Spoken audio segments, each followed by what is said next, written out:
O senhor já não tem um mandato, né, político, um cargo, e eu queria saber o que o senhor anda fazendo, se anda estudando astrofísica, que é uma coisa que você gosta, enfim, qual a sua rotina diária? Eu sou advogado e faço palestras pelas quais eu me remunero também, mas eu estudo compulsivamente.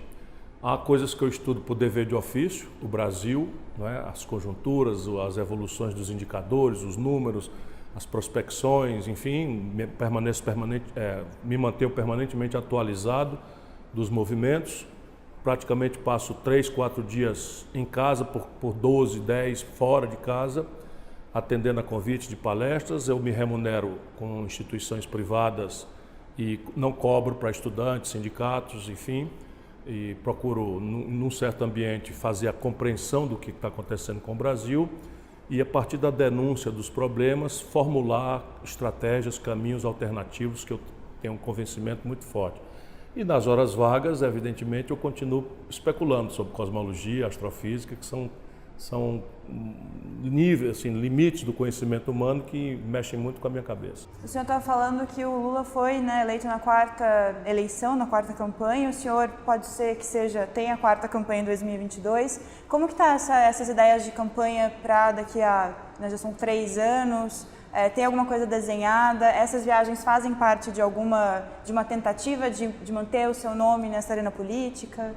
Bom, o que vai acontecer, o que já está acontecendo e o que vai acontecer no Brasil é tão caloroso, é uma confusão tão gigantesca, aquelas em que nós estamos encalacrados, que há um poder de combustão imenso nessa crise, né, que terá momentos gravíssimos ainda nos próximos 6 meses, 1 ano e meio, na medida em que a grande ilusão da retórica do Bolsonaro se revelará completamente vã, né, e eu não sei como ele vai reagir a isso. Não escapa da minha visão uma renúncia, porque ele não tem psicologia para isso, ele não tem formação para o contraditório, ele é uma figura despreparada, gravemente despreparada. Bom, o mundo está, lamentavelmente, vendo isso de uma forma tosca, grosseira, e de maneira que o que vai restar do que está hoje, ninguém sabe o que é. E o senhor já chamou o Bolsonaro de adolescente tuiteiro, canalha, corrupto e irresponsável, imbecil com problemas de armário,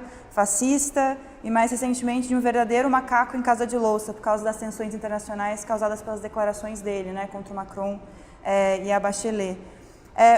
O que o senhor esperava do governo Bolsonaro durante a campanha? É diferente do que você está vendo hoje? É bem pior.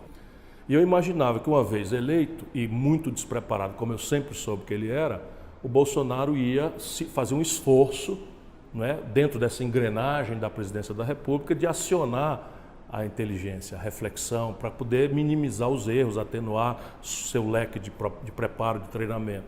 E qual não é a minha desagradabilíssima surpresa, eu que já não esperava nada senão aquilo que eu já conheço do Bolsonaro, eu vejo ele montar um governo em que você tem uma fração do governo que é liderada pelo Guedes, que não conhece o Brasil e que afirma uma agenda absolutamente destruidora do nosso tecido econômico. O Brasil, que já vivia um extenso retardo, está agravando e desmontando o seu sistema de ciência e tecnologia. E eles não conhecem. Então, isso é o núcleo, vamos dizer, razoável do governo, tem esse problema, não conhecem o Brasil. Depois você tem um núcleo que é, eu diria a você, o núcleo da Ilha da Fantasia. Quer dizer, o guru intelectual dessa gente põe em dúvida a esfericidade do planeta, é adepto, ou pelo menos acha que temos que pôr em perspectiva a teoria da Terra plana, não é? Recentemente, só para ficar na última declaração, diz que os Beatles são semi-analfabetos e tocavam muito porcamente. Dizer isso para um inglês é uma coisa que é de rir para não chorar. Depois você tem o núcleo que é assim, inacreditável, gente que não tem capacidade de seguir o núcleo militar. Então, esse núcleo militar imaginou, num país latino-americano, de tradição autoritária, em que a intervenção das sargentadas ciclicamente acontecidas na nossa história, agora imaginou que ia tutelar o Bolsonaro porque eles têm um profundo desprezo. E está sendo o oposto. Quando chega no governo, o papel do presidente é atenuar o dissenso, é tentar diminuir o antagonismo, é tentar fazer a média, tentar fazer consenso, tentar construir o diálogo entre facções. Ele faz exatamente o oposto. O Brasil está sendo dilacerado nas tensões e ódios, né, com gravíssimos riscos, até a própria unidade do país. O senhor foi, durante a campanha, logo depois do primeiro turno, criticado pelaquela viagem a Paris que o senhor fez depois do primeiro turno, e nas redes sociais alguns seus eleitores falaram que se sentiram incomodados porque o senhor decidiu viajar justamente naquele período decisivo do Brasil. Independentemente do apoio ao Haddad ou não, mas a sua ausência nesse período incomodou parte dos seus eleitores, enfim, eles manifestaram isso. Como que o senhor responde a isso? O senhor acha que aquele foi o momento adequado para fazer aquela viagem? Foi porque eu fiz aquilo que era o limite mínimo que eu tinha para guardar coerência com o que eu estava convictamente pensando no Brasil. Que o Haddad tinha perdido a eleição já de véspera, porque, vamos lembrar de novo, o Haddad é uma fraude. A gente vai esquecer. O Haddad é uma fraude cuja origem eu denunciei ancestralmente. Por quê? Porque o Haddad foi transformado no vice, convidou a Manuela para ser um terceiro não sei de quê, de uma candidatura do Lula. Toda a burocracia do PT sabia, como todas as pedras do caminho sabiam, menos o nosso povo mais simples, que o Lula não podia ser candidato por uma lei que ele próprio colocou em vigor, que é a lei da ficha limpa. Então, e toda semana, no primeiro turno, o Haddad ia a Curitiba. O Brasil não precisa e não aguenta um presidente por procuração. Então aquilo estava perdido. O que eu ficava? Eu ficava aqui, a imprensa todo dia me perguntando por que eu não ia para o palanque, por que eu não ia para o palanque, eu ia ter que dizer, ou eu, para não atrapalhar, saía. Optei por sair, eu sou livre. Sabe o que eu estou devendo para essa gente? Nada. Eu me esfolei de trabalhar, lutei, avisei, cansei de dizer para todo mundo e cansei de dizer, as pesquisas diziam, eu, Ciro Gomes, ganharia as eleições do Bolsonaro no segundo turno. Por que não se cogita o inverso? Por que o PT nem de longe, nem remotamente cogitou de retirar a candidatura? Eu nem pedi, não. Mas se querem me criticar, por que não inverte? Ele perdia em todas as simulações e eu ganhava em todas as simulações. Tem essa questão também, eu acho que também o simbolismo Agora, dessa deixa eu falar. Claro. Em 2014, eu engoli muito cocô com arame farpado para apoiar a reeleição da Dilma. Já foi isso que eles me pediram para fazer de novo. Em 2010, o Lula inventou a Dilma para continuar mandando no país, botando na presidência da República uma pessoa que não tinha nenhuma experiência política. Eu fui lá e ajudei.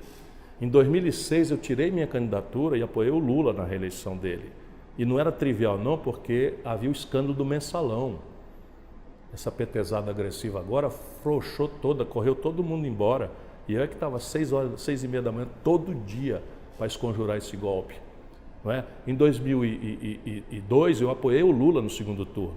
Não chega, não? Até quando eu vou ter que engolir em nome de uma pseudo-unidade que essa gente apropria o país, roube feito um condenado, se acostume com a vida e as frivolidades da burguesia, que é o que aconteceu com o Lula. O Lula se corrompeu. Desculpa, é doído dizer isso, o Lula se corrompeu. O Lula virou, sabe o quê? Um caudilho sul-americano. É o culto à personalidade. Toda a agenda do país agora é refém do egoísmo do Lula. Eu questiono essa questão da viagem, porque o senhor deve ver redes Se eu sociais. fico aqui, eu vou explicar por que eu não voto, por que eu não vou fazer campanha. Acho que a questão que é o que o Cid fez. O Cid Cid foi fazer campanha, o meu irmão, desculpa te interromper, o Cid foi fazer campanha, no primeiro ato de campanha os caras começaram a insultar o Cid. Aí o Cid lembrou que o Lula estava preso, babaca. Imediatamente a direita apropriou. Da mesma forma que se apropriou, enfim, da presença, por exemplo, do seu irmão, isso você falou que ele foi questionado por isso, por ficar ajudando. Aqui.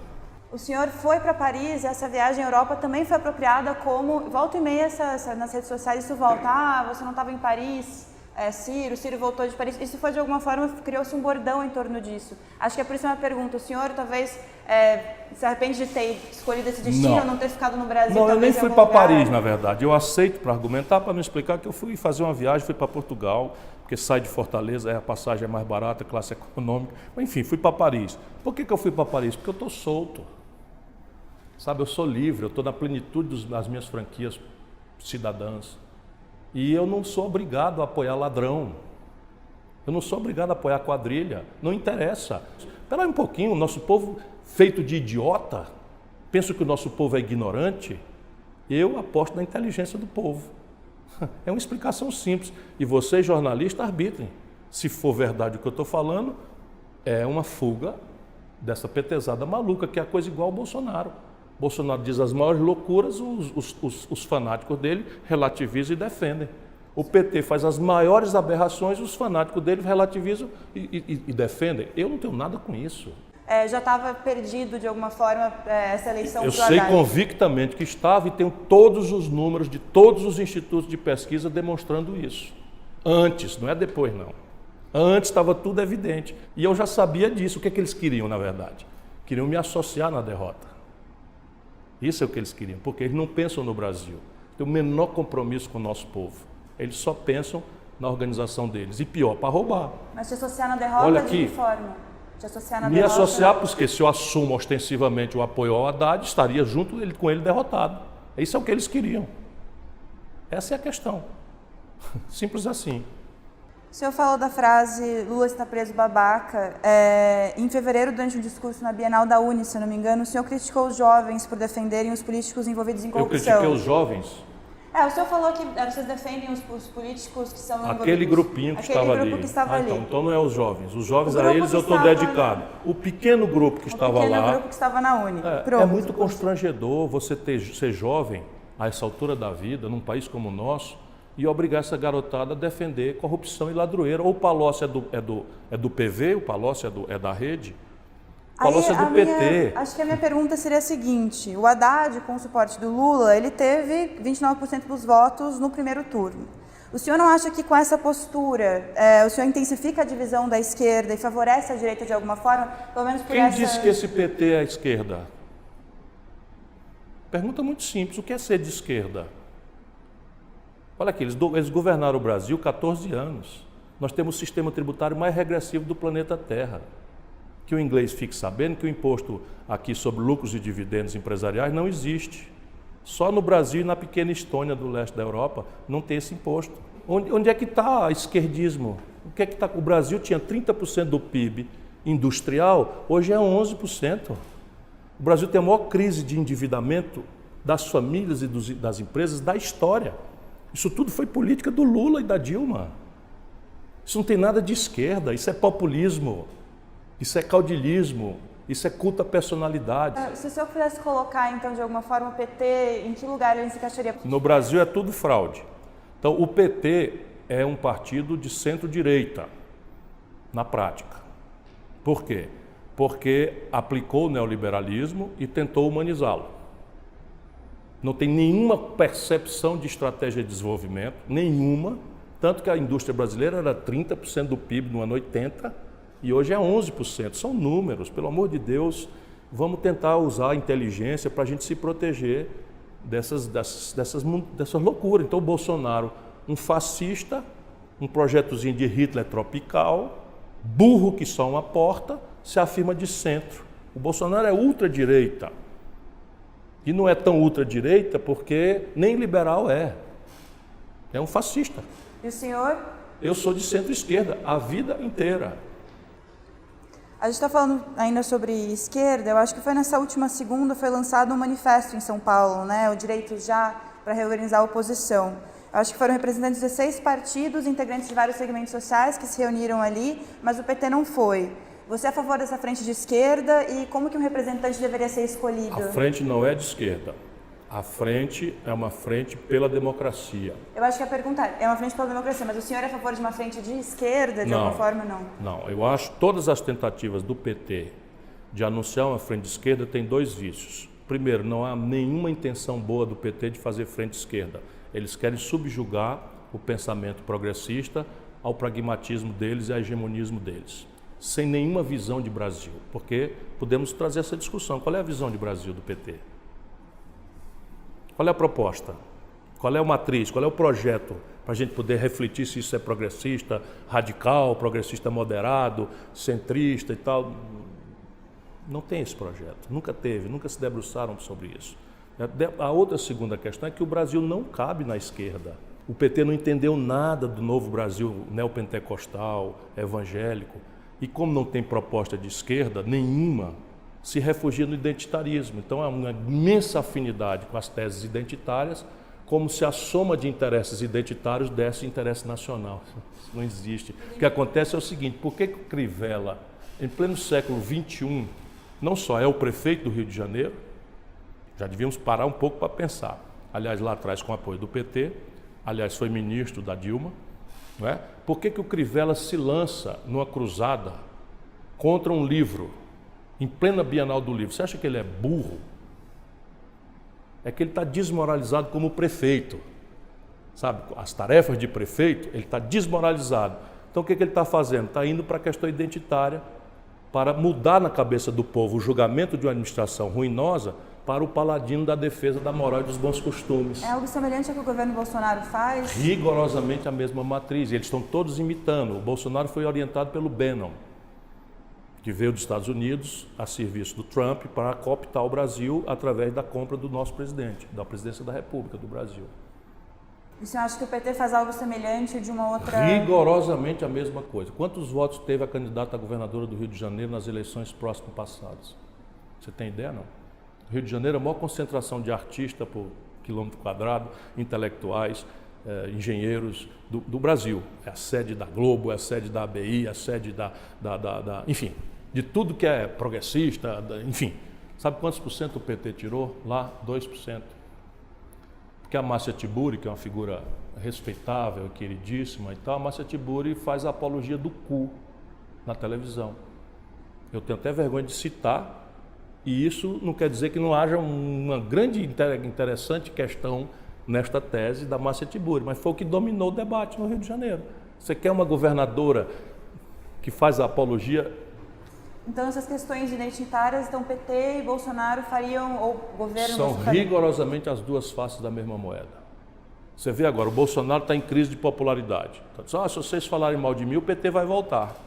Aí a Gleisi, presidente do PT, entende a mensagem e diz, não tenham dúvida, 22 vai ser nós contra o Bolsonaro. O senhor fala que as redes sociais, até por o Bolsonaro estar muito presente nas redes sociais, tem esse impacto. E eu acho que algumas perguntas que aparecem nas redes sociais que a gente acompanha dos candidatos, da Marina Silva, do senhor, são, mas que outro tipo de oposição o senhor está fazendo? Que outro tipo de medida o senhor está tomando como oposição, se o senhor estiver tomando? Acho que é uma pergunta que eu resolvi fazer o seguinte, para cada crítico uma proposta concreta, com números, meios, etc. Então, para a Previdência Social, fui o único que apresentou uma proposta com os números, com todos. A imprensa não dá a menor bola para isso. O que é que eu estou fazendo? Agora nós estamos com a questão da reforma tributária. Antes que o governo proponha, eu já estou também com todo um desenho, explicando para as pessoas o que é que representa. Você não vai ler isso nos grandes jornais. Mas assim, na internet eu vou lá, explico. Ainda ontem eu fiz um seminário, está na internet inteirinho, com essas primeiras impressões todas, e a gente ao mesmo tempo trabalha. Isso me dá um trabalho infernal, porque não cai do céu na minha cabeça. Eu tenho que pegar os especialistas, pegar de 7 da noite à meia-noite, porque não tenho tempo de viajar, estou lutando.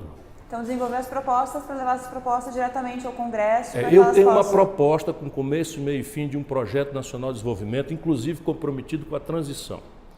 Eu afirmo como é que a gente pode sair da questão fiscal, do déficit fiscal crônico, em 24 meses. Digo os números, de onde vem, como fazer. E estabeleço que isso é só um desafio político, porque tecnicamente está na mão fazer. Cadê que alguém presta atenção? Então, essa questão, por exemplo, da falta de divulgação dessas medidas, se a gente for olhar os seus posts, com críticas nas redes sociais, mas existem ainda pessoas que comentam, mas onde estava o Ciro até agora? E é um tipo de reação que foi comum, por exemplo, a gente fez uma entrevista com a Marina. Outro dia eu pedi minha assessoria para mandar uma carta, uma informação para o professor Vila. Cadê a oposição? Desde a eleição ninguém sabe onde andam os candidatos. Caramba, desta viagem aqui, eu vou passar 12 dias fora de casa. Eu vou fazer no fim do ano, eu vou fazer um levantamento de horas de voo, horas de palestra e quantas pessoas me ouviram diretamente. Você vai ficar engraçado, porque a pobre da Marina já está perdendo a voz. Está perdendo a voz. Ninguém dá voz à Marina. Que agora com ela aconteceu uma complicação, é que ela perdeu, vamos dizer, aquela vênia que se dá àqueles que têm uma potencialidade, ainda que remota, de ganhar. Então, muito apressadamente, as pessoas estão desconsiderando a possibilidade da Marina ganhar a eleição. Então, ela não consegue mais. Uma Amazônia, uma crise de repercussão global, a voz mais autorizada do Brasil, falou pelos cotovelos. Cadê? Aonde? Essa que a minha próxima pergunta seria como que o senhor avalia a oposição, a ação desses candidatos, né, que concorreram com o Bolsonaro nas eleições. A crítica que se faz, e que é muito recorrente, como o próprio professor Vila escreveu, mas muitos outros escrevem, é cadê a oposição, cadê os candidatos? Como o senhor avalia essa atuação desses candidatos? Você tem o Haddad, a Marina, o senhor, outros que, enfim, eram menores e não apareceram tanto, mas como que o senhor avalia isso? Há oposição suficiente por parte do senhor e dos outros candidatos ao governo Bolsonaro? Não, por uma razão física e por uma razão subjetiva. Razão física, se o embate é no parlamento, nós vamos perder todas por 3-1 ou por 4-1 muitas vezes. Todas. Por quê? Porque fisicamente o resultado da eleição é esse. O Bolsonaro e a turma dele e a coalizão conservadora, porque não é nem o Bolsonaro, é a coalizão conservadora, fez 400 deputados e nós fizemos 130 em números grossos. Então, cada proposta, se o embate for dentro do parlamento, é 3-1, 4-1, 3-1 contra 1 contra nós. Isso é físico. A segunda questão é subjetiva e tem a ver com conteúdo e com meio. Então, conteúdo. Qual é o conteúdo oposicionista que o Haddad conseguirá colocar? Cada vez que o Haddad sai para dizer qualquer coisa, reforma da Previdência, porque não sei o quê, a pessoa explode a pergunta na testa dele, não é nem culpa pessoal dele. Por que não fizeram? 14 anos de governo. E nós que temos conteúdo, temos um problema de meio. Ciro, uma pergunta que eu queria te fazer, o senhor é muito crítico sobre não sei se os eleitores, se pode dizer eleitores do PT, mas talvez os filiados ao PT, enfim... A burocracia mais do que os filiados. O senhor acha que não está afastando talvez um possível eleitorado de 2022? Eu não pretendo, desculpa, estou te interrompendo. Não, mas acho que a pergunta é, o senhor não acha que isso pode deixar talvez isolado, porque de alguma forma, se a gente for pensar ou não, os eleitores de Bolsonaro, os eleitores do Haddad, eles são uma parcela considerável da população, independentemente de por que votaram. Ao fazer essas críticas num tom duro, que é o tom normalmente que o senhor faz, não pode existir talvez uma ameaça de isolamento, como o da Marina, por exemplo, nas eleições? Veja, o meu problema é grave. Eu não sou convidado para o banquete. Eu sou um penetra. Então eu não critico os eleitores, por isso que eu te interrompi. Eu não critico os eleitores. Eu critico a militância agressiva, a burocracia, enfim. Então o que eles estão fazendo? Se você não for petista, você é Bolsonaro. Que conversa é essa? Eu nem sou petista e nem sou Bolsonaro. E quero falar para os 50% de brasileiros que não são petistas nem Bolsonaro. O senhor sente que já começou de alguma forma a campanha para 2022? Claro, sem nenhuma dúvida. Pelo menos é assim que todo mundo está agindo, os políticos. Gravemente equivocados. Por isso que eu sou livre. Que eu acho, como diz uma música brasileira, que o acaso vai me proteger enquanto eu andar distraído. Sabe, eu falo a verdade. Então, assim, quem é anti-PT não pode falar do Moro. Ora, o Moro é um criminoso. O Moro é um politiqueiro.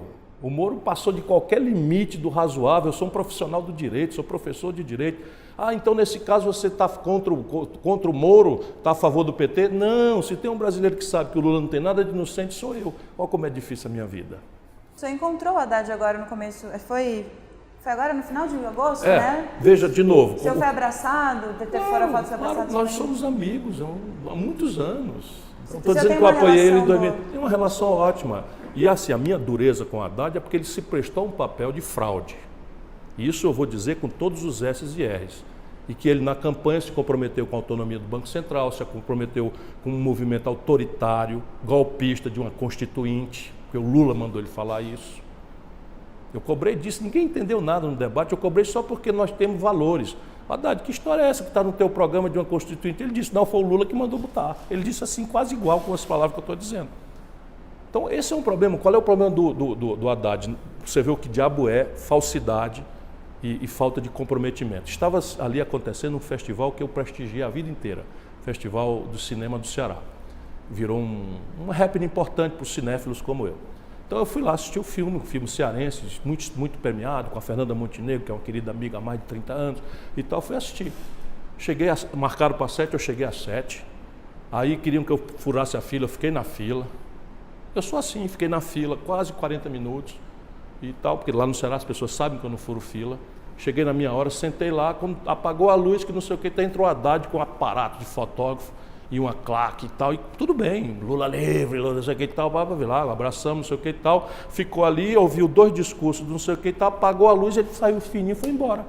Todos eles foram embora, só eu fiquei para assistir o filme. Eu vou falar sobre a situação da deputada Tabata Amaral do PDT, que ela era vista como uma das principais apostas de renovação do partido e cotada até para disputar a Prefeitura de São Paulo.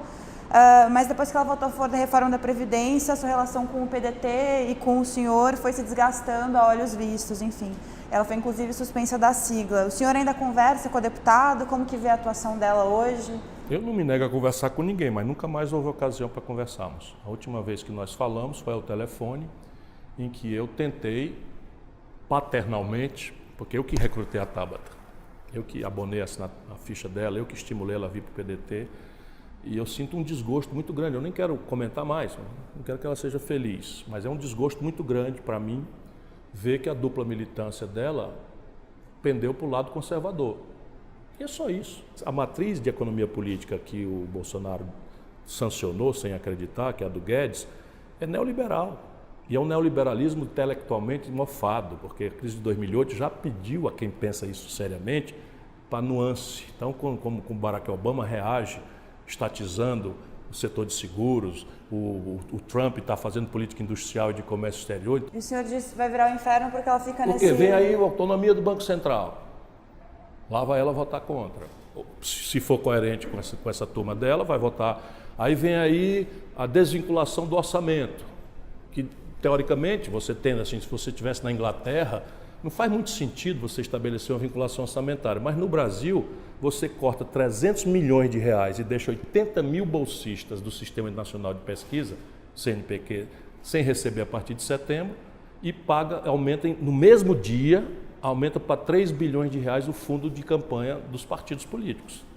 Ela disse numa entrevista, essa mesma entrevista que eu citei... Então vamos mudar de assunto. A última pergunta sobre ela, porque ela disse que o senhor não pensa tão diferente dela, porque também tinha um modelo de reforma da Previdência durante sua campanha. Aí eu tenho um modelo de Previdência que foi apresentado na campanha. Mas ela disse que não há que haveria uma contradição com parte do senhor. Vai desculpar, ela está fazendo uma aposta na ignorância das pessoas, que é desonesto isso. Por quê? Porque o sistema de Previdência que eu defendia era casado com a reforma tributária. E eu estabelecia que nós íamos cobrar um imposto sobre lucros e dividendos, certo? Que arrecadaria 70 bilhões de reais num único exercício, no primeiro exercício possível, estabeleceria um corte de 20% nas renúncias fiscais, que arrecadaria mais 80 bilhões de reais, e que isso ia atenuando o déficit estratégico do país. E íamos fazer um sistema de previdência baseado em 3 pilares. De renda mínima, de um salário mínimo para todo brasileiro, independentemente de ter podido ou não contribuir, em direção, inclusive, à questão do futuro do não emprego, dessa imensa geração de brasileiros que não vai ter nenhuma capacidade de assumir os empregos modernos, por falta absoluta de preparo, capacitação e treinamento. Ela conhece os números disso. O segundo pilar de repartição, estabelecia ali um teto até 4.500 que tirava 80% das pessoas, e um terceiro pilar de capitalização público, não é? Com contribuição patronal e sob controle dos trabalhadores, o oposto do que ela votou, que era privado, sem controle dos trabalhadores e tirando a contribuição patronal. Portanto, não é honesto o argumento. O senhor falou em renúncia no começo, possível renúncia do Bolsonaro e que o psicológico dele isso não é um mero palpite. Um mero palpite, mas o senhor já falou algumas vezes não acreditar que ele termine o governo e não apoiar um impeachment. O senhor acha que não acredita que termine um mandato, né? Por que o senhor acredita nisso e quais são as possíveis... Veja, os políticos perceberam o gravíssimo erro que cometeram no impeachment da Dilma. Por exemplo, o PSDB atirou no pé e acho que para sempre. Porque se eles deixam a Dilma levar o desastre do governo dela, que foi talvez, o Bolsonaro deve ganhar o lugar aí, junto com o Collor, são os 3 piores governos da história do Brasil. Números, nada subjetivo. Eu estava lá ajudando, trabalhei contra o impeachment e tal, e ela é uma pessoa honrada, nada disso. Estou falando só que o Brasil nunca caiu a economia como caiu com ela. Nunca. Então é uma coisa concreta o que eu estou falando, números, para nos proteger do petismo amalucado aí, que eles apagam a Dilma.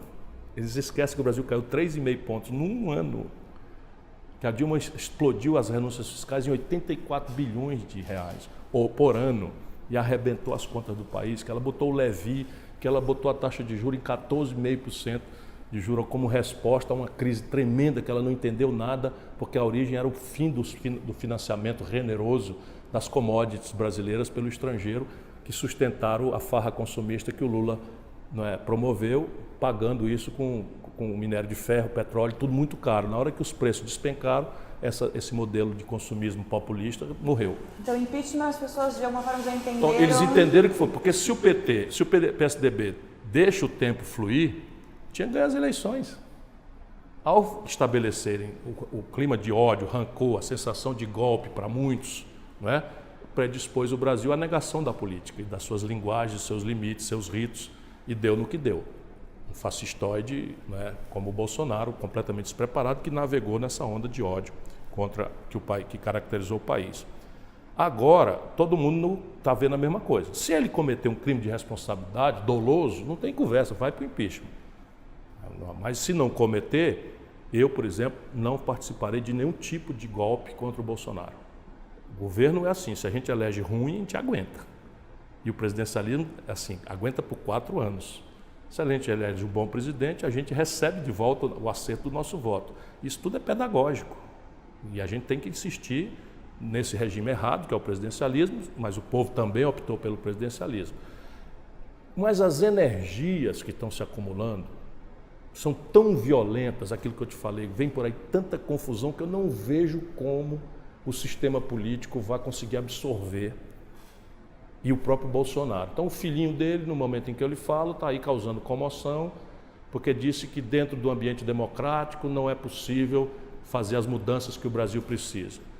Eu estou pedindo que o Bolsonaro fale claramente sobre isso, porque esse menino é um percevejo, é irrelevante.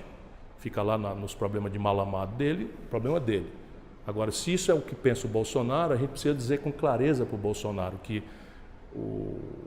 a debacle da imoralidade do PT nos divide, a agenda de costumes tosca nos divide, mas na defesa da democracia nós vamos tocar fogo na rua. Fique o senhor Bolsonaro sabendo que na defesa da democracia nós vamos encará-lo na linguagem que ele quiser. Ele que não avance na direção disso, porque a minha geração sabe o que é que custou retomar a democracia. E ele se elegeu por conta da democracia. Portanto, deixemos claros isso. Se isso também não é a saída, um surto autoritário que quebra as instituições e, portanto, abre uma guerra civil no Brasil, qual é a saída? É renúncia na história brasileira. Só 3 presidentes na democracia terminaram o mandato nesse país. A questão da renúncia, o senhor acha que um presidente que falou, e eu cito entre aspas, eu venci, e aí ele falou um palavrão, enfim, eu venci, nós vencemos e aqui nós vamos ficar. O senhor acha que um presidente que fala algo desse tipo está apto ou está provável que ele renuncie? Não, provável não. Como eu lhe disse, é um mero palpite. O que eu não vejo é ele com estrutura, ele não tem, sabe, o treinamento, ele nunca passou por nada parecido em escala laboratorial. Sabe, você foi prefeito, você já administrou ali uma porção de tensões, você foi ministro, você já administrou uma porção de conflitos, você foi governador, você já administrou uma porção de tensões, então as emoções ficam um pouco mais postas em perspectiva. Ele deu uma entrevista dizendo que acorda de madrugada chorando, isso com 4 meses de governo. Você imagina quando ele não puder botar a cara na rua por impopularidade? Agora ele ainda tem aí seu 25%, 28% dizendo que ele é ótimo e bom, que é o pior número para esse período de governo de qualquer governo da história. Então ele dissipou o capital político mágico que o dia seguinte da eleição dá ao eleito, porque o eleito ele não leva só os dele, aquilo que eu falei no começo, ele não leva só os dele, ele leva a psicologia de todo mundo. Mas a partir daí ele vai se desmoralizar muito, aí bota a cara na rua, não tem um prêmio de nada. Aí quer fazer uma coisa, o Guedes diz assim, não, que vai ultrapassar a lei de responsabilidade fiscal, teto de gasto, e tal, que vai piorar muito no ano que vem. As universidades vão parar, vão começar esse ano, mas vão parar todas no ano que vem. Os institutos federais de educação vão parar, os cientistas vão colapsar por conta da loucura que eles estão fazendo e achando que está trabalhando para melhorar a vida do povo, e o povo baiano ele onde ele chegar, não vejo como ele aguente. Enquanto isso, Ciro Gomes está em campanha para 2022? Sim e não. Por quê? Eu estou em campanha para criar uma corrente de opinião, né, que mostre ao Brasil a natureza real do nosso problema e um projeto alternativo, que é perfeitamente praticável num país como o nosso. Isto vai ou não virar uma candidatura? Depende do que vem por aí, pela frente. Que eu quero ser, está dito, eu já tentei ser 3 vezes. E meu partido quer que eu seja, e eu topo ser. O senhor ainda quer ser? Quero muito, ainda. Mas vai ser a última vez, com certeza.